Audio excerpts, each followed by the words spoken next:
সকালবেলায় তোমার দাদাভাই চুলটা আচ্ছা দেখো, খালি মুখটা কেমন করছে, দাঁতটাকে বার করে রাক্ষসটা দেখো, চুল আঁচড়াবে না কিছুতেই। সকাল সকাল যদি চুলটা না আঁচড়ায়, সাজুগুজু না করে তুমি নিচে কি করে যাবে? সাজুগুজু না করলে নিচে কি করে যাবে তুমি? সাজুগুজু করে তো নিচে যাবে, তবে তো লোকে বলবে না খুব ভালো ছেলেটা। দাঁতগুলোকে বড় করে খালি হা হা হা হা করলেই ওর হয়ে গেল। যাই হোক, দাদা ভাই আর চিকু বাবু চলে গেলে হাঁটাহাঁটি করতে। তো বন্ধুরা, এখন তো ব্লগে তোমাদের অনেক অনেক স্বাগত। তোমরা সবাই কেমন আছো? আশা করি তোমরা সবাই খুব ভালো আছো। তো কি বলতো বন্ধুরা, আজকে তোমার দাদা ভাই যাবে ভুটানে। তো যে কারণে আজকে সকাল সকাল স্নান পুজো সমস্ত কিছু হয়ে গেছে। আর কি বলতো, আমাদের এখান থেকে ভুটান বেশি দূর না, মানে 1 ঘন্টার রাস্তা, সামনেই জায়গার থেকে ভুটানে চলে যাবে। আর আমাকে বলেছিল না একজনে যে গাছ দেবে নিচের কাকিমা, মানে তো আজকে সকালবেলা এসে দিয়ে গেছে, বুঝতে পারলে তো। তো দেখো জবা গাছের ডাল দিয়েছে, আর দিয়েছে হচ্ছে অপরাজিতা গাছের ডাল। তো এগুলোকে কী করেছি বলো তো, এখন জলের মধ্যে ভিজতে দিয়ে রেখেছি। আমাকে বললো জলের মধ্যে ভিজতে দিয়ে রাখো মিলি, তারপর যখন শেকড় বাকড় বেরোবে তখন এটা মাটিতে পুঁতে দেবে। তো এটা দেখলাম যে শেকড় অলরেডি বেরিয়ে আছে অপরাজিতা গাছের। এটা নিয়ে আমার কোনো চিন্তা নেই, এটা আমি লাগিয়ে দিতে পারবো, কিন্তু এটা আপাতত এখন জলের মধ্যেই থাকুক। তো তোমাদেরকে দেখিয়ে দিলাম, সকাল সকালে সেই কাজগুলো করে নিয়েছি। বললাম না আজকে যাবে, আর 8টার মধ্যে বেরিয়ে যাবে, তবে রিম যাবে স্কুলে। তো চলো, হ্যাঁ রান্নাঘরে তাড়াতাড়ি ঢোকা যাক। চলো। তো তোমার দাদাভাই শাক নিয়ে এসছে, আমাকে মনে করলো মিলি শাক নিয়ে এসছি, বুঝতে পারলে। এটাতে কী কী শাক আছে বলো তো? পাঁচমিশালি, ব্রাহ্মী শাকও আছে, দেখো ব্রাহ্মী শাক, তারপরে হচ্ছে ধনে পাতা থেকে আরম্ভ করে কুমড়ো, তারপরে লাফা, সব লাফা লুপি ঝাপা ঝুপি সব আছে। এটাকে এবার আগে ধুয়ে কেটে চাপিয়ে দেবো।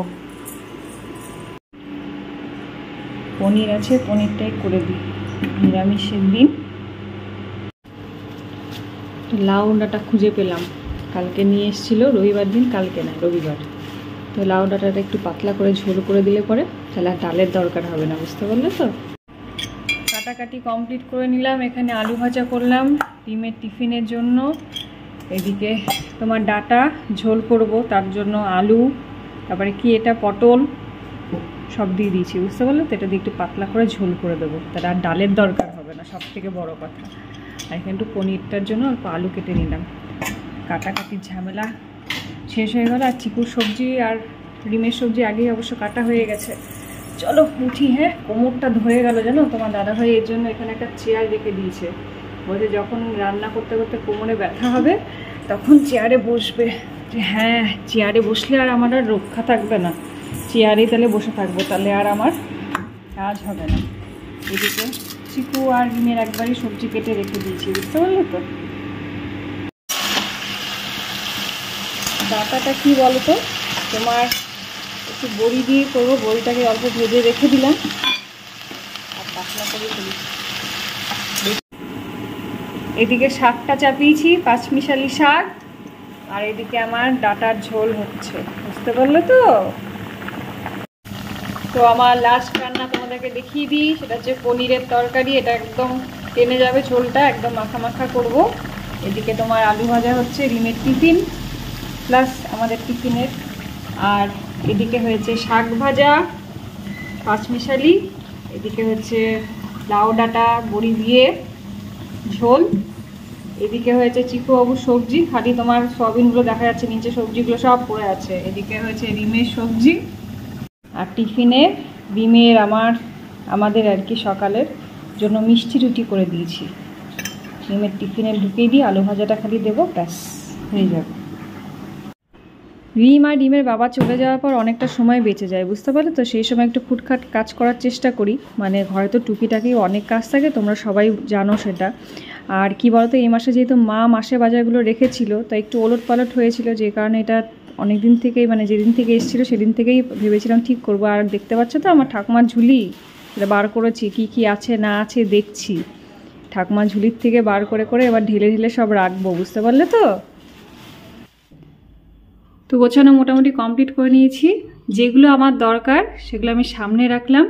আর কি বলো তো, নিচের দিকে তোমার যত সাবান, তারপরে ফিনাইল, সার্ফ, এগুলো সব এইখানে রাখি। তাহলে কি বলো তো, আমার তাহলে মাথায় থাকে কি আছে কি নেই ঘরে। আর সব কিছুই অল্প অল্প করে আমি বাঁচিয়ে রাখি। যেরকম সার্ফটা ঢেলেছি, ওটা অল্প একটু রেখে দিয়েছি যাতে আমার মাথায় থাকে যে আছে আরও, বুঝতে পারলে তো।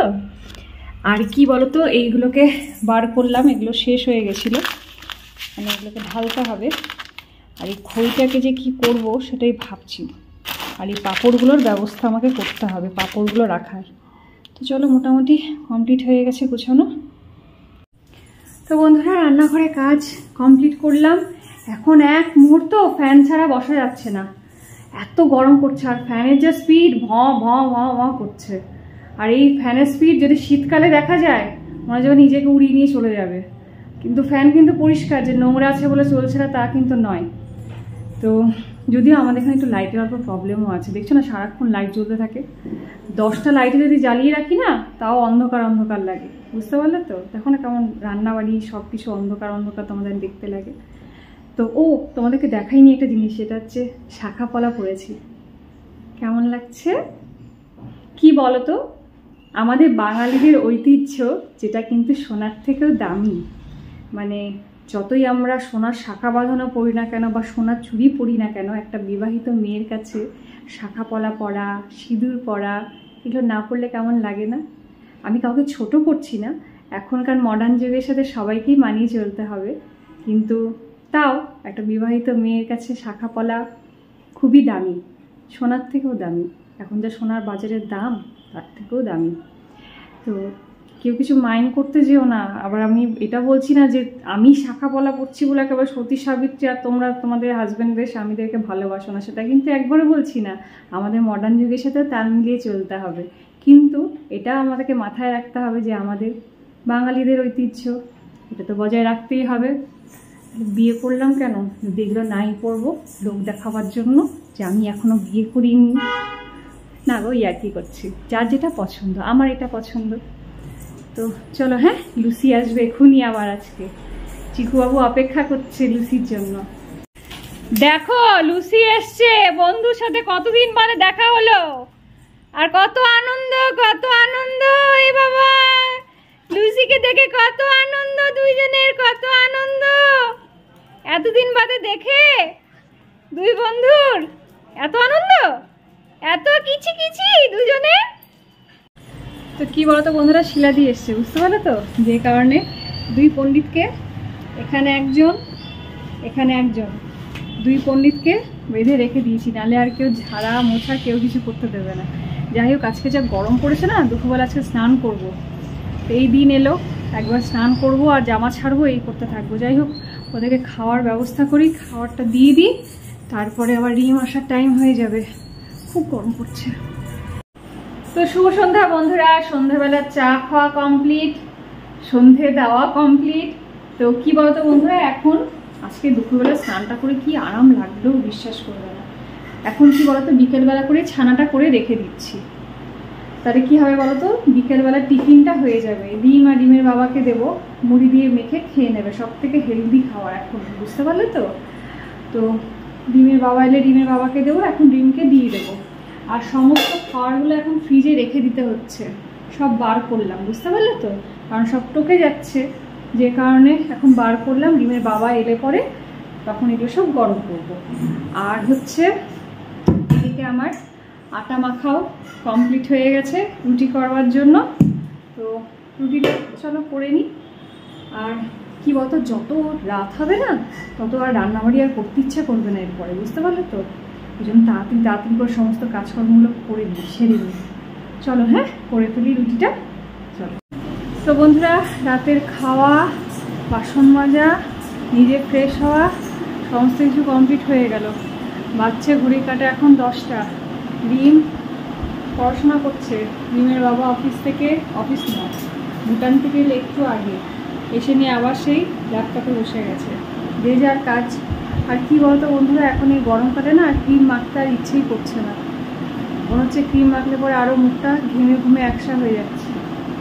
তো যাই হোক, আজকে আমার ব্লগটা এখানেই শেষ করছি। যদি ভালো লেগে থাকে অবশ্যই একটা লাইক করে দিই। কালকে আরেকটা নতুন ব্লগ নিয়ে আসবো। ততক্ষণে আমরা তোমরা খুব ভালো থেকো, সুস্থ থেকো, আর আমার চ্যানেলটা অবশ্যই দেখতে থেকো। আজকের মতো টাটা। এখন অনেক কাজ আছে। তোমার দাদা ভাইয়ের কাজ শেষ হলে প্রথম মশারিটা টাঙাতে হবে। এটা একটা বড় কাজ। এসি চালাবে নাকি আজকে? আজকে মনে হচ্ছে এসি চালাতে হবে, খুব গরম পড়ছে আজকে।